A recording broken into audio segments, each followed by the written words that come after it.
Imagine walking into every situation with an unwavering sense of control. Not because everything always goes as planned, but because you know how to handle yourself no matter what happens. You are the one who everyone looks to when things get tough, the one who leads without shouting, who exudes a quiet power and keeps the team moving forward. That's not just a fantasy, and it's not something that only a few people are born with. This kind of presence and leadership can be learned, and one of the most effective ways to achieve it is by adopting the ancient practical philosophy of Stoicism. Being a boss is about more than just telling others what to do. It's about earning respect through the way you handle challenges, through the way you inspire your team, and through the example you set. Stoicism offers timeless wisdom to help you do just that. Become the boss who not only has authority, but who truly leads by example. In this guide, we're going deep into how Stoicism can help you build the mindset of a true leader. We'll talk about actionable strategies and specific practices that you can implement today to transform how you lead. Whether you're managing a team of 5 or 500, the Stoic way is your blueprint for leading with confidence, calm, and purpose.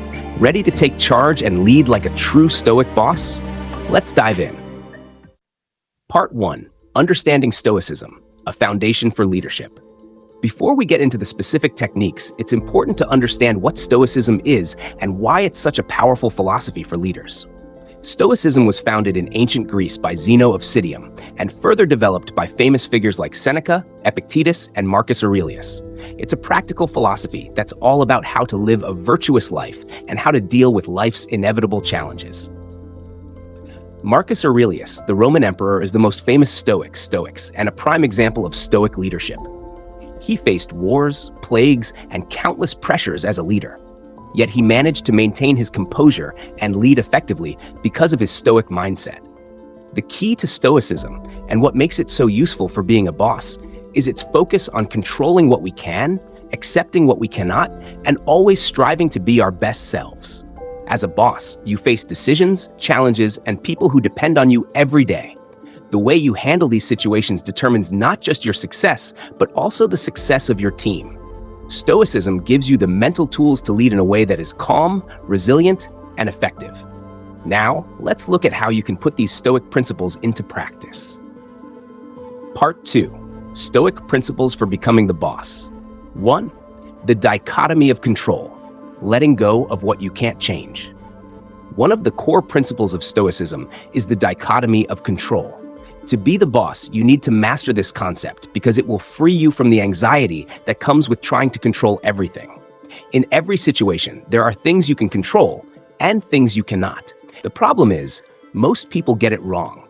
They spend their time stressing about things that are completely beyond their control, like other people's reactions, market conditions, or the past.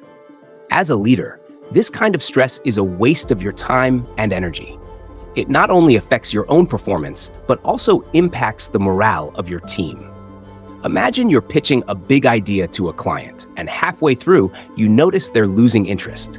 The natural response might be to panic, feel embarrassed, or worry about how they're judging you.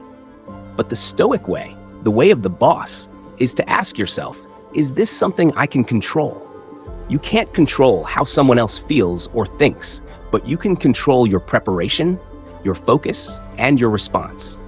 Think of the times when you've let someone else's actions dictate your mood. Perhaps a team member missed a deadline, or your boss gave you vague feedback that threw you off. By focusing on what's within your control, your reactions, your mindset, your next step, you not only stay productive, but you also model to your team the resilience they need. To practice the dichotomy of control, start asking yourself, is this within my control? Every time you feel stressed or overwhelmed. If it's something you can control, take action. If it's not, let it go. The key to being a true boss is knowing where to direct your energy, and mastering this distinction will allow you to stay focused, calm, and effective, regardless of what happens around you. 2. Negative visualization. Preparing for the worst. The next Stoic principle that can make a massive difference in how you lead is negative visualization. This isn't about being pessimistic. It's about mentally preparing for challenges so that you are never caught off guard. As a leader, you know that things rarely go perfectly, Your job is to be ready for those moments. Negative visualization involves imagining the obstacles that could come up, not so you can dwell on them, but so you can face them head on and prepare solutions in advance. Let's say you're about to launch a new product, and everything seems to be falling into place. Instead of being complacent, use negative visualization. What if a key supplier doesn't deliver? What if the launch team faces technical issues? What if your top salesperson falls sick during a critical phase? By thinking about these possible setbacks ahead of time, you put yourself in a position to respond calmly and effectively. When you expect that things could go wrong, you're not rattled when they do. You're ready. The power of negative visualization also lies in its ability to reduce fear of the unknown. When you've already imagined potential setbacks, they lose their ability to paralyze you with fear. You're ready to act rather than react. This practice also helps cultivate gratitude.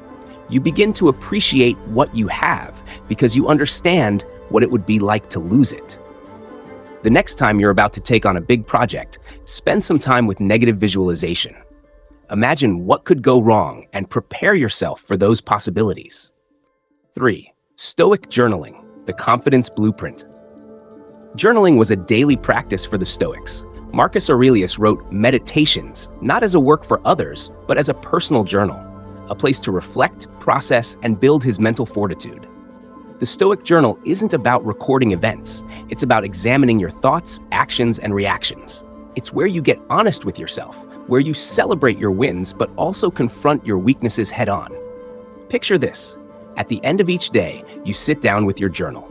You reflect on what went well. Where did you demonstrate courage, wisdom, or resilience? Then you consider what didn't go as planned. Maybe you lost your temper, or you let fear keep you from voicing an important opinion. In that quiet space, you analyze why it happened, and you make a commitment to yourself to do better. This habit is incredibly powerful because it helps you connect deeply with your own values. Over time, you begin to notice patterns. How often do you let self-doubt hold you back? How frequently do you allow external opinions to affect your decisions? By facing these truths in writing, you begin to see yourself more clearly. And with clarity comes confidence. You're no longer hiding from your weaknesses, you're actively working on them. The process of writing things down and making a plan to improve turns your vulnerabilities into sources of strength. It's a blueprint for continuous growth, and with each day that passes, your sense of self-worth solidifies. Stoic journaling isn't just a retrospective exercise. It's also about looking ahead. The Stoics often practiced premeditation of evils, imagining what challenges the next day might bring and how they would deal with them. This foresight allows you to approach challenges with a plan rather than being caught off guard. When you anticipate obstacles, you feel ready, and that readiness translates into quiet, powerful confidence. 4. Overcoming the fear of judgment, a Stoic perspective. There's a universal fear that holds most people back, the fear of judgment. We all want to be liked, respected, admired, and it's only natural to worry about what others think of us. But here's the Stoic twist. Other people's opinions are outside your control. Let that sink in. No matter what you do, you cannot control what someone else thinks or says about you. The only thing within your control is your own actions and character. Epictetus emphasized this over and over. If you want to improve, be content to be thought foolish and stupid. At first, this might sound harsh, but what he meant was that true growth requires letting go of the desire to impress others. Imagine how much more confident you would feel if you stopped worrying about other people's opinions. Picture standing in front of an audience, about to give a presentation. Instead of being consumed by thoughts like, what if they think I'm boring? Or what if I mess up? You focus solely on doing your best, on delivering value. That's where real confidence comes from, knowing that you are acting in alignment with your values, regardless of external judgment. The Stoic boss leads by example, focusing on actions that align with their principles, not on how those actions might be perceived. This kind of mindset not only frees you from the fear of judgment, but also inspires your team to do the same. When they see that you are not seeking validation or afraid of being criticized, they too feel empowered to take risks and act authentically. The Stoic perspective helps you understand that reputation is something that other people assign to you, but character is something you build for yourself. 5. Practicing gratitude amidst adversity. Finally, there's the practice of gratitude, not just for the good moments, but especially for the challenges. Stoicism teaches us to be grateful for difficulties because they are the very things that strengthen us.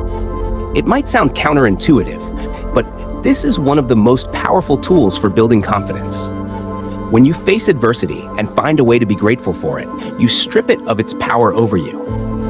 Imagine losing a major client at work. It's a tough blow, and your instinct might be to feel defeated. But what if instead you looked for the lesson? What if you asked yourself, what is this teaching me? Maybe it's an opportunity to rethink your approach or to better understand what your clients truly need. As you find reasons to be grateful, you shift from feeling powerless to feeling empowered. You start to see adversity not as an obstacle, but as a training ground for your own growth. By adopting gratitude in the face of challenges, you cultivate an unbreakable spirit. You begin to see every situation, no matter how difficult, as part of your journey. This kind of resilience is magnetic. People are naturally drawn to leaders who can find light in the darkness, who see setbacks not as failures, but as stepping stones. It's this quality that makes people look at you and think, that's someone I want to follow. In the end, becoming the boss is about more than just leading a team. It's about mastering yourself. By embracing voluntary discomfort, practicing the Stoic pause, keeping a journal of growth, overcoming the fear of judgment, and practicing gratitude, you develop a kind of confidence that's rooted deep within you. It's not about pretending to be fearless. It's about understanding fear, facing it, and acting anyway. When you lead from this place, when your confidence is built on practice, self-reflection, and resilience, people notice. They see that your strength isn't based on external factors, but is living inside you. Let's end this by saying, remember, no matter who you are the boss.